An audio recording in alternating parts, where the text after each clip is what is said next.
A lot of thoughts, but no clever words. I got a voice that you never heard. Or maybe not never, cause you heard crying.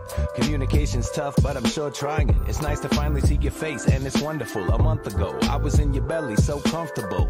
Just dreaming in the dark, sleeping. Listening to the rhythm of your breathing and your heart beating. We were one thing, made of love, then contractions happened. Moussa Ouagui, bonjour. Bonjour. Merci d'avoir accepté cette interview avec nous. Bonjour. Bonjour. Le pôle spécialiste musical. Écoute, je prends le rôle. Comment je suis arrivé à la production? J'étais artiste avant. J'ai commencé la musique en 94. Donc artiste, DJ, danseur, un peu tout, on se cherche. Ce qui m'a amené à produire, c'est qu'on n'avait pas de producteur. Donc, il a fallu qu'on se débrouille avec mon groupe pour se produire. Donc on enregistrait nous-mêmes nos musiques, on sortait nous-mêmes nos albums et on a appris sur le tard comme ça. Quand on fait du rap, forcément, on regarde ce qui se passe dans la terre-mère du hip-hop. Donc on avait des exemples comme le Puff Daddy, etc., qui montaient leur label, qui étaient à la tête de leur label et qui produisaient des artistes. Donc on s'est dit on va faire exactement la même chose, donc on va se produire nous-mêmes. On se disait qu'il fallait juste avoir de l'argent, financer nos productions et puis les sortir. Donc c'était simple sur le papier. Ouais. Après, la pratique c'était autre chose. C'était du budget pour sortir un disque, c'était les disques à l'époque. Ouais, c'était les disques, ouais. C'est très coûteux les disques, mais on avait une organisation qui était assez professionnelle pour des indépendants. On était bien structuré quand même, avec le label qui s'appelait Dean Records à l'époque, et qui s'appelle toujours Dean Records, même moi je suis plus artiste. On avait une bonne structure, on se répartissait bien les tâches et ça permettait d'avoir une meilleure gestion des budgets.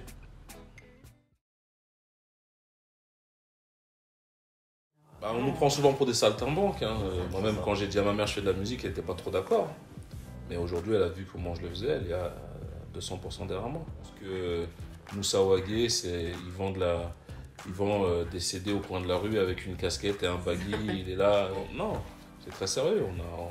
On a dû monter tout un réseau d'entreprises pour que ça fonctionne. Une boîte informatique pour développer des applications et des sites internet.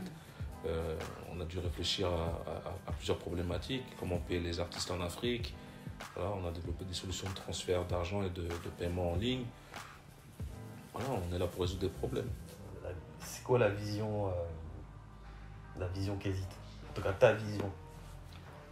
Ma vision, elle s'est peaufinée avec le temps. C'est-à-dire, on va dire, je savais ce que je voulais faire, mais plus j'avance, plus ça se précise. Donc, quand j'ai créé la structure il y a une vingtaine d'années, je savais que je voulais créer une sorte de maison de disques multi-activités pour être au service des artistes.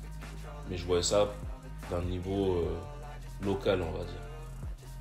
C'est en avançant que je me rends compte que les besoins sont les mêmes un peu partout et qu'on peut avoir une dimension internationale.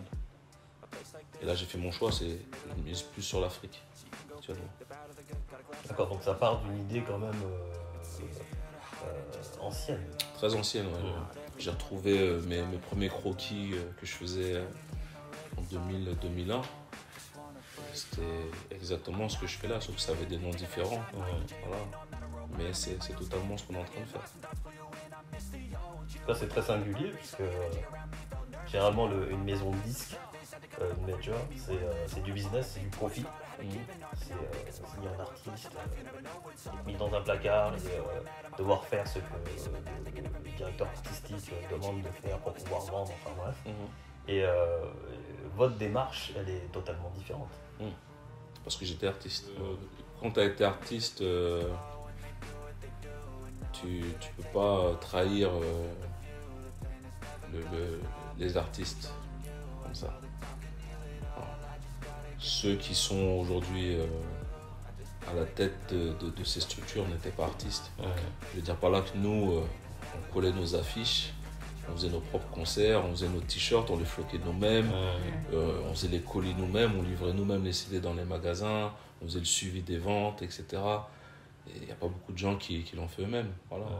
Donc quand tu sais ça te demande le côté prod en réalité, et que tu veux aider les autres artistes et les autres producteurs à bénéficier de ça, tu peux pas être en...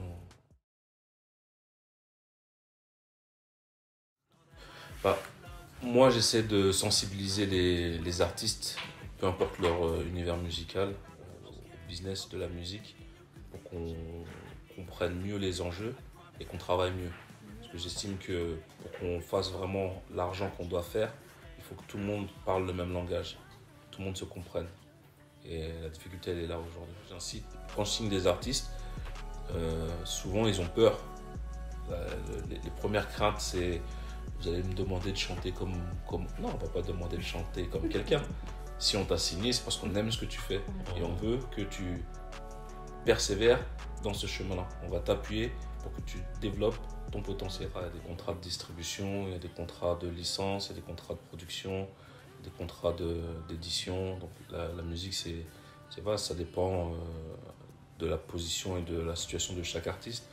Mais on va dire le plus grand nombre de contrats qu'on fait, c'est les contrats de distribution. Parce que c'est le truc basique. Là, on prend la musique, on la distribue, on la rend disponible à l'époque dans les magasins Fnac, Virgin, etc. Aujourd'hui sur les plateformes Apple Music, Spotify. Donc c'est la porte d'entrée, on va dire.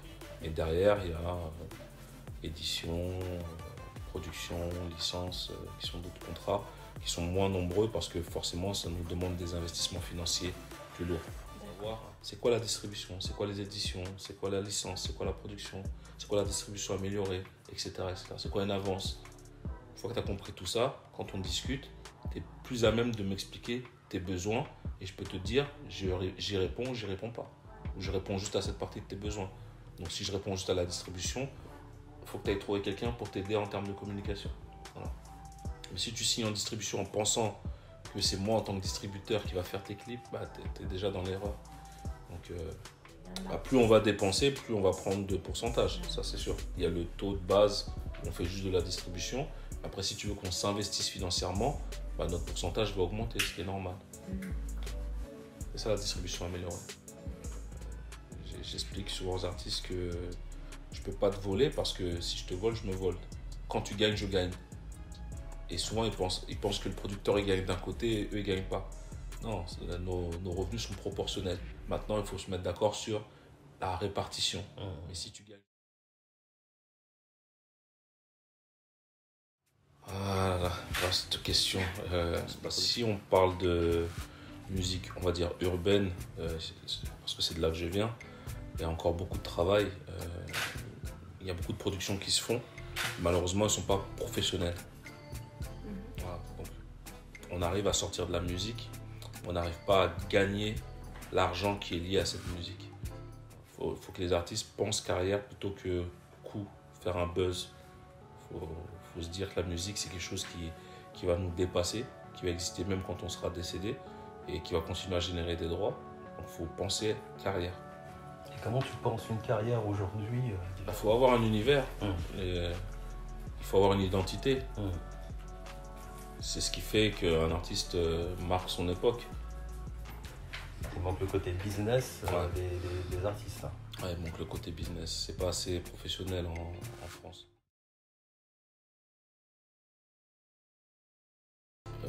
C'est plus prononcé pour la musique. Parce que tu prends les autres musiques, ils sont un peu plus structurés. Tu prends le rock par exemple, ils sont structurés en fédération, ils ont des festivals réguliers.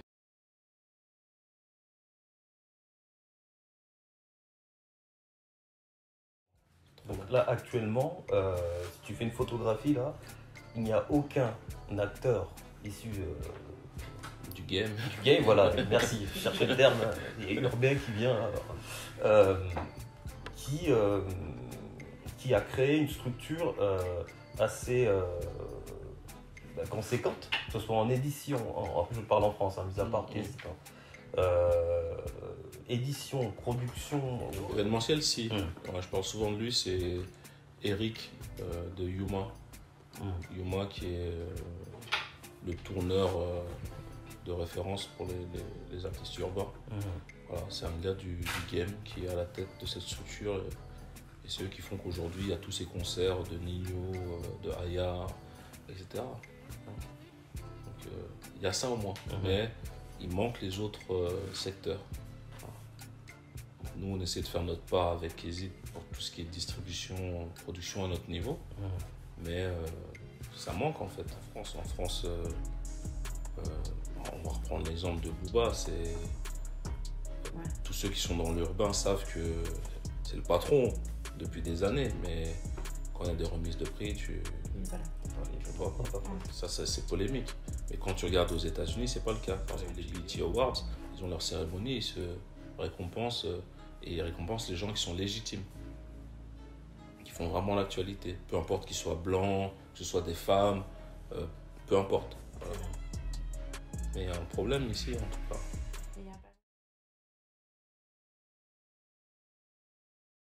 Il faut que les acteurs se réveillent, en fait, déjà. Parce qu'il y a des acteurs, je ne parle pas des artistes, je parle vraiment de tout ce qui est producteur, les professionnels de l'industrie. Il faut qu'ils se réveillent et qu'ils aillent prendre les rênes des instances qui existent ou qui créent des instances parallèles qui vont récompenser les artistes dans leur domaine respectif. Il faut avoir des structures déjà puissantes en tant que label, en tant que maison d'édition, boîte événementielle, médias. Il faut qu'on ait déjà des structures puissantes et après, une fois que ça s'est posé, il faut qu'on intègre aussi le paysage musical qui existe. La SACEM, la SPPF, la CPP, la DAMI, toutes les structures, il faut qu'on rentre dedans. Là, par exemple, il y a Philo de Boumaillé qui s'est présenté à la SACEM. C'est des actions comme ça qu'il faut. Voilà, il faut que nous, tous autant qu'on est, on aille se placer dans les endroits où on n'est pas représenté pour qu'on puisse. C'est le meilleur bureau au monde. Voilà. En termes de perception et répartition des droits, c'est ceux qui travaillent le mieux. Voilà, donc. Tu as une femme noire qui fait tous les scores dans le monde entier, qui vient de France. Sa musique est écoutée partout, elle est remixée dans plusieurs pays.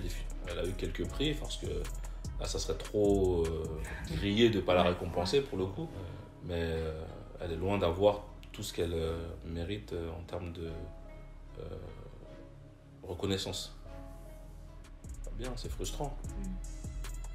C'est comme dans le foot, si t'as plié toute la saison, t'as mis 50 buts, t'as gagné la Ligue des Champions, limite t'as gagné la Coupe du Monde, et puis à la fin on te dit bah non, c'est un gars qui a marqué 5 fois moins que toi, qui est Ballon d'Or.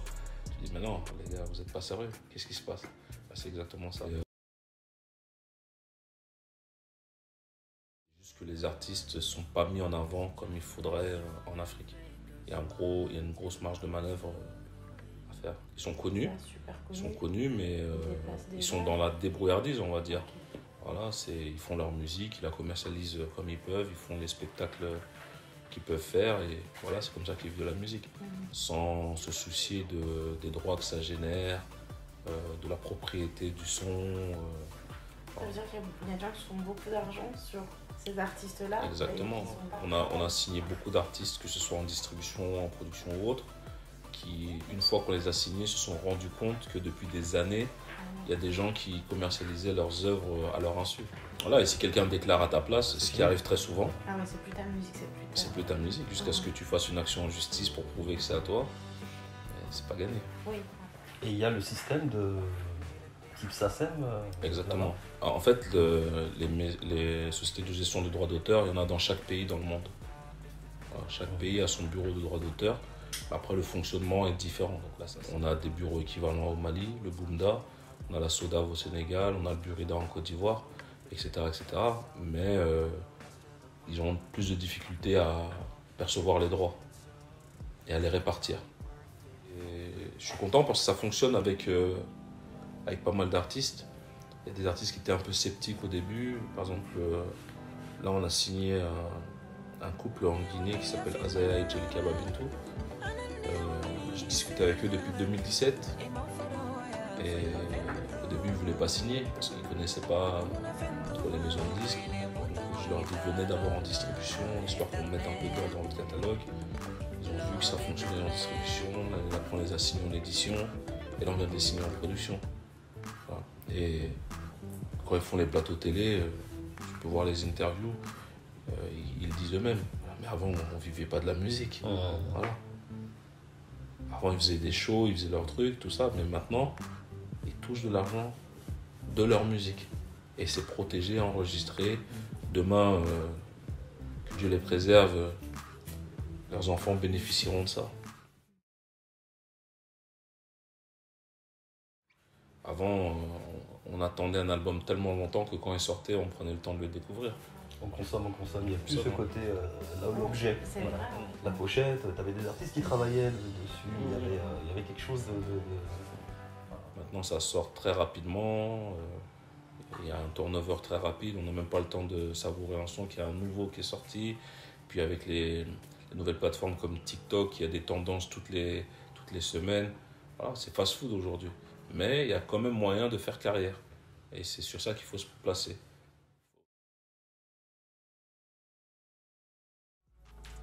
Quand on prend la musique urbaine, les artistes se ressemblent quasiment tous aujourd'hui. Donc, et moi, des fois, j'entends des chansons, que ce soit aux États-Unis ou ici.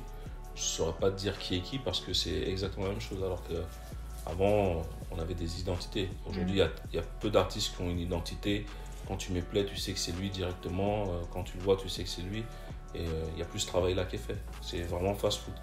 Et tu as des petits qui sont au quartier, ils pensent que rapper c'est facile. Donc ils écrivent 2-3 textes, une caméra, ils font un clip en bas du bâtiment et puis ça y est, on est des rappeurs. Alors qu'avant, il y avait une recherche lyricale, il y avait un travail, autant dans le style vestimentaire que dans la personnalité. Je prends l'exemple de rappeurs américains. Busta Rhymes, quand il est arrivé, il avait vraiment son identité. Il n'y avait personne qui rappait comme lui. Tu as des groupes comme le Wu-Tang Clan qui sont arrivés avec leur style Shaolin. Voilà, tu as Capone et Noriega qui sont arrivés avec leur style militaire, armé, Irak, Koweït, tout ça. Snoop Dogg, il est arrivé avec son délire chien. Voilà, tout le monde est arrivé avec son identité. Il y avait des concepts. Des concepts, voilà. Et c'est ce qui fait que les artistes durent dans le temps, c'est qu'il faut avoir son identité, il faut avoir sa touche. Michael Jackson est décédé, il n'y a pas de nouveau Michael Jackson aujourd'hui. Ce qui est paradoxal, c'est que à l'époque, on parlait comme un vieux, mais en tout cas, à l'époque, quand on parlait de concept, quand tu écoutais un rappeur comme Snoop, ou des Américains ou même des Français comme Booba, toi tu devais venir avec ton propre style. C'était ça la recherche en fait. Et paradoxalement, c'était les maisons de disques ou les radios qui voulaient un artiste comme un tel, et pas l'artiste qui voulait être... Il y a plein de gens qui font l'ego trip, après c'est comment tu vas le faire. Voilà. On a un rappeur comme Booba qui est ego trip par excellence, mais il a son style, c'est du Booba.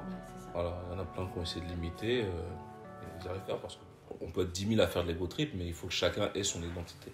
Voilà. Mais quand ils arrivent, ils voient, lui il a marché, on va faire la même chose. Voilà. PNL a eu un succès, il y a eu 1 milliard de petits PNL qui sont arrivés derrière.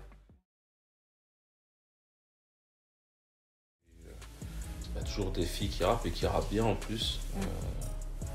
Mais je ne sais pas si la mentalité française est prête à leur donner leur chance telle qu'elle le mérite. Sinon, elles sont très fortes, les filles qui rappent. Et ça depuis.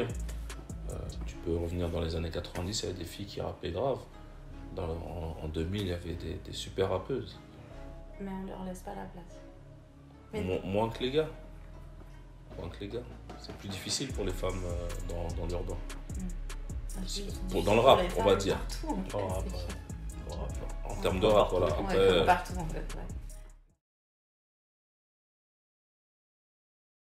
En fait, l'idée c'est d'ouvrir un bureau dans chaque pays pour pouvoir aider les artistes qui sont. Certains ont du mal à capter qu'est-ce que Kézit fait dans cet univers. Donc on nous compare souvent au grand mastodonte d'Universal, Sony. En termes de structure, c'est ce qu'on veut être. Mais en termes de vision, c'est pas ça. Voilà. On a une autre vision. Notre vision, elle est beaucoup plus juste, on va dire. Nous, on a souvent ce problème avec les artistes, c'est que leur priorité, c'est de sortir leur musique.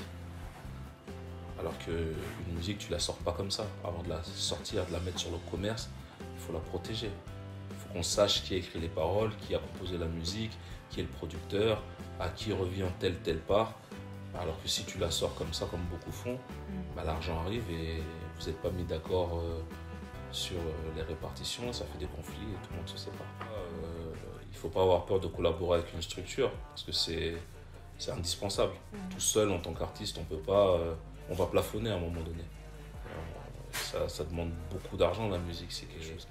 Quand on commence en tant qu'artiste, c'est généralement des fonds propres, mais on n'est pas milliardaire quand on commence, sauf exception. Donc on a besoin d'un support pour pouvoir amener la musique à un autre niveau. Donc nous, c'est là qu'on intervient.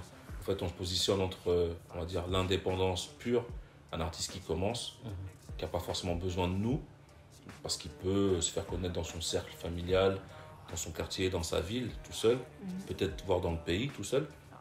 Mais à un moment donné, il aura besoin d'une structure pour l'aider à passer un cap. Et nous, on se situe entre l'indépendance pure et les grosses maisons de disques aujourd'hui. Mais comme ils signent directement en maison de disques, ils ne sont pas préparés au fonctionnement des grandes maisons de disques. Voilà. C'est comme si tu passais professionnel du jour au lendemain et qu'on t'a rien expliqué. Donc tu ne comprends pas, tu n'as pas dit qu'il faut déclarer tes sons comme ça, il faut les protéger comme ça, l'argent que tu touches, il faut le mettre comme ça. Voilà. Donc tu arrives et généralement ils font des carrières éclairs et ils perdent tout quelques années plus tard parce que les impôts ne viennent pas quand tu gagnes l'argent, ils viennent l'année d'après ou 2 ans plus tard. Mais tu as déjà bouffé tout l'argent, donc t'étais pas préparé. T'étais pas préparé. On t'a pas dit qu'il faut mettre une partie provisionnée pour les taxes, etc. Donc généralement, ils ont déjà tout dépensé dans une maison, dans une voiture, pour les plus fêtards dans les clubs de nuit, etc. En fait, je compare souvent la musique soit au sport, soit à l'immobilier. Pour moi, là, personne n'aurait l'idée de construire une maison sur un terrain qui ne lui appartient pas. À la musique, c'est pareil. En fait, quand on crée une œuvre, on a un texte qu'on pose sur un support. Donc c'est la maison qu'on construit sur un terrain. Donc le support, c'est la musique. On construit, on interprète avec un chanteur. Mais il faut protéger tout ça. Il faut des contrats. Il faut définir les rôles de chacun, les pourcentages de chacun pour que ça puisse fonctionner. Voilà. Donc il y a beaucoup de travail à ce niveau-là pour que tout le monde prenne conscience que c'est vraiment sérieux, qu'il y a de l'argent. Et le truc, c'est que il y a beaucoup de personnes qui voient que les artistes négligent cet aspect-là. Et du coup, comme tu ne calcules pas, je prends ton œuvre, je vais l'enregistrer à mon nom. Et le temps que tu te réveilles, j'aurai mangé un peu. Et puis, si tu ne te réveilles pas, tant mieux pour moi. En fait. Si tu te réveilles, je vais te rembourser. Peut-être tu auras des pénalités. Mais voilà, c'est l'état d'esprit en fait, des gens qui font ça. Voilà, il y a des artistes qui ont été millionnaires et qui perdent tout. Et tu peux perdre le droit sur tes musiques aussi. On peut tout perdre si on gère mal. Voilà. Il faut contractualiser correctement dès le départ.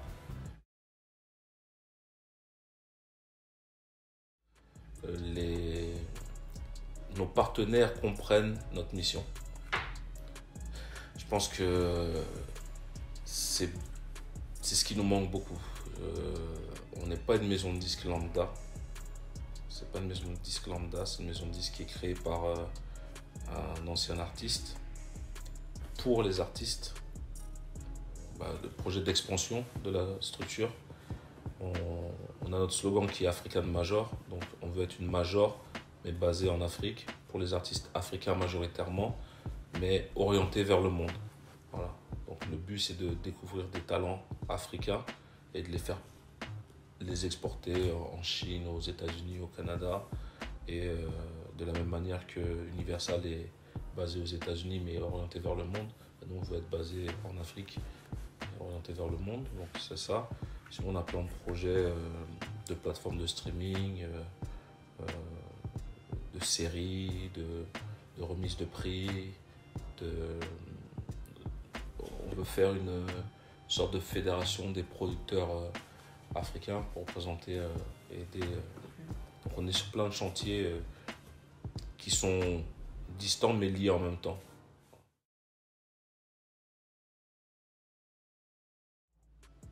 Mon rebelle préféré. Je sais pas si je vais être original, hein, mais c'est ma mère. Hein. Je parle tout le temps d'elle. Hein. Parce que c'est mon exemple en fait. Je parle souvent d'elle parce que c'est une femme qui m'a inculqué tout ce que je fais là. Le fait de monter, de ne pas se laisser, de ne pas baisser les bras. Tu vois, elle est arrivée d'Afrique comme beaucoup de mamans. La plupart des mamans ne travaillaient pas. Ma mère, elle s'est cherché un boulot, elle a créé son boulot, elle a créé sa structure, qu'elle a développée, qu'elle a mis dans plusieurs pays. Donc le truc Tu qu'hésite. copies ta maman en fait. Exactement, exactement. Donc je m'inspire beaucoup de ma mère dans le schéma que j'ai pour qu'hésite. Parce que C'est pas commun. Ouais, je sais. Mais c'est l'exemple que j'ai eu. C'était une sorte de rebelle à sa manière. Et c'était une femme c'est toujours une femme de caractère. Voilà, j'ai pas de personnage historique. Voilà, on a des exemples juste à côté de nous. Hein. Voilà, des fois, ça sert à rien de chercher trop loin. Tu regardes papa, maman, comment ils se battent tous les jours. T'as de quoi faire. Hein. Voilà, donc moi, c'était ma mère. Et surtout que, comme j'ai perdu mon père quand j'étais assez jeune, j'ai vu comment elle s'est battue pour qu'on ait une bonne éducation, qu'on manque de rien, qu'on ne se laisse pas bouffer par la machine. Donc, c'est ce que je fais. Moi, aujourd'hui, j'applique ça pour mes enfants. Je me bats pour mes enfants. Voilà. Donc, c'est Madame Touré, mon rebelle préféré.